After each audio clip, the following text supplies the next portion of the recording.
नमस्कार दोस्तों, आज हम एक ऐसे विषय पर बात करने वाले हैं जिसे जानने की जिज्ञासा हर किसी सनातन धर्म प्रेमी में सदा बनी रहती है। वो यह है कि हिंदू या सनातन धर्म के ज्यादातर देवी देवता सिर्फ भारत में ही क्यों अवतरित होते हैं।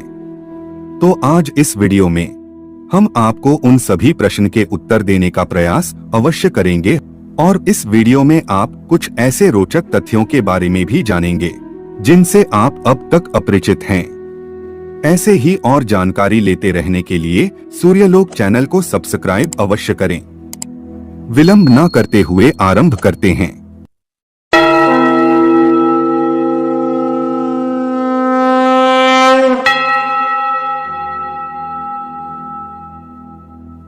तो मित्रों, हमारे सनातन या हिंदू धर्म में ज्यादातर देवी देवताओं का संबंध भारत के ही अलग अलग प्रांतों से दिखाया जाता है।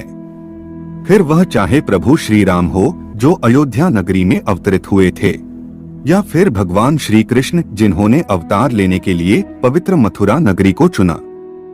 ऐसे में स्वाभाविक रूप से यह प्रश्न होता है कि हिंदुओं के सभी देवी देवताओं का जन्म भारत में ही क्यों हुआ। मित्रों, यह समझने के लिए सबसे पहले हमें भारत के प्राचीन इतिहास पर नजर डालनी पड़ेगी। इसका उल्लेख हमें अपने पौराणिक ग्रंथों में भी मिलता है। दरअसल भारत का जो रूप आज हम देख रहे हैं और हमें ऐसा लगता है कि भारत इतना ही बड़ा है, तो उससे विपरीत हजारों साल पहले यह ऐसा नहीं था, बल्कि पृथ्वी के इस सबसे बड़े भूभाग को प्राचीन काल में जम्बूद्वीप के नाम से जाना जाता था। मार्कंडेय पुराण में इसका वर्णन है कि जम्बूद्वीप का फैलाव उत्तर और दक्षिण के बजाय मध्य के क्षेत्र में ज्यादा था और उसी फैलाव क्षेत्र को मेरुवर्ष या फिर इलाव्रत के नाम से भी जाना जाता था। इलाव्रत पहले चक्रवर्ती सम्राट पुरुरवा की मां का नाम था। इसी इलाव्रत के केंद्र में पहाड़ों के राजा मेरु पर्वत का स्थान था और मेरु पर्वत के शिखर पर भगवान ब्रह्मा का नगर बताया गया है जो ब्रह्मपुरी के नाम से प्रसिद्ध था, तथा ब्रह्मपुरी के आसपास 8 और शहर भी बताए गए हैं, जिसमें से एक भगवान इंद्र का और 7 दूसरे देवी देवताओं के हैं। इसके अतिरिक्त वायु पुराण के अनुसार महाराज प्रियव्रत का खुद तो कोई पुत्र नहीं था, इसीलिए उन्होंने अपनी पुत्री के पुत्र यानी कि अपने पौत्र अग्नेंद्र को गोद लिया, जिसका लड़का नाभि था। नाभि की एक पत्नी मेरु देवी से जो पुत्र पैदा हुआ उसका नाम ऋषभ था। इन्हीं राजा ऋषभ के पुत्र भरत हुए और इन्हीं के नाम पर हमारे देश का नाम भारतवर्ष पड़ा। मित्रों, इसी संदर्भ में एक और मत त्रेतायुग से जुड़ा हुआ भी मिलता है, जिसमें यह उल्लेख है कि भगवान श्री राम के काल के हजारों वर्ष पहले प्रथम मनु स्वयंभू मनु के पौत्र और प्रियव्रत के पुत्र ने इस भारतवर्ष को बसाया था, पर इसका नाम तब कुछ और था। जो मित्रों यह सोचते हैं कि प्रभु श्री राम के अनुज भरत के नाम पर हमारे देश का नाम भारतवर्ष पड़ा, उनको बता दे कि इसके पीछे हमें अलग अलग मत अपने धर्म ग्रंथों में मिलते हैं। साथ ही एक और कथा प्रचलित है कि कुरु वंश के राजा दुष्यंत और शकुंतला के पुत्र भरत के नाम पर हमारे देश का नाम भारतवर्ष पड़ा, जिसके बारे में आपने भी काफी बार सुना होगा। हालांकि तब का भारत, जिसे आज के कुछ मनुष्य अखंड भारत भी कहते हैं, उसका भौगोलिक क्षेत्र बहुत विशाल और ज्यादा विस्तृत था और इसमें वर्तमान समय के कई देश जैसे श्रीलंका, नेपाल, पाकिस्तान, बांग्लादेश, अफगानिस्तान, भूटान, ईरान, इराक और चीन का कुछ भाग इस सभी के अंतर्गत आता था। यही अखंड भारत आर्यव्रत के नाम से भी प्रसिद्ध था। और मित्रों, ऐसा नहीं कि हिंदू मंदिर सिर्फ भारत में ही देखने को मिलते हैं। दुनिया के ऐसे कई देश हैं जहां हमें प्राचीन हिंदू या सनातन मंदिर के प्रमाण प्राप्त होते हैं और ऐसी कई जगह है जहां आज भी सनातन रीति रिवाज से पूजा पाठ होता है, जिसमें से एक है इंडोनेशिया। इंडोनेशिया के जावा में एक ब्रह्मानंद मंदिर है। प्राचीन जावा का यह सबसे विशाल हिंदू मंदिर है।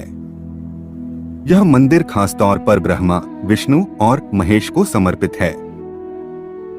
और इस मंदिर को यूनेस्को ने विश्व धरोहर की सूची में भी शामिल किया है। इस मंदिर में त्रिदेवों के साथ ही उनके वाहनों के भी मंदिर मिलते हैं और ऐसा माना जाता है कि इस मंदिर का निर्माण 9वीं सदी के आसपास हुआ था। दूसरा है मेक्सिको। मेक्सिको में एक खुदाई के दौरान भगवान गणेश और मां लक्ष्मी की प्राचीन प्रतिमाएं मिली थी। जानकार मानते हैं कि मेक्सिको शब्द संस्कृत के मक्षिका शब्द से आता है और मेक्सिको में ऐसे कई हजारों प्रमाण मिलते हैं जिनसे यह सिद्ध होता है कि हिंदू धर्म की पहुंच यहां तक थी। तीसरा है थाईलैंड।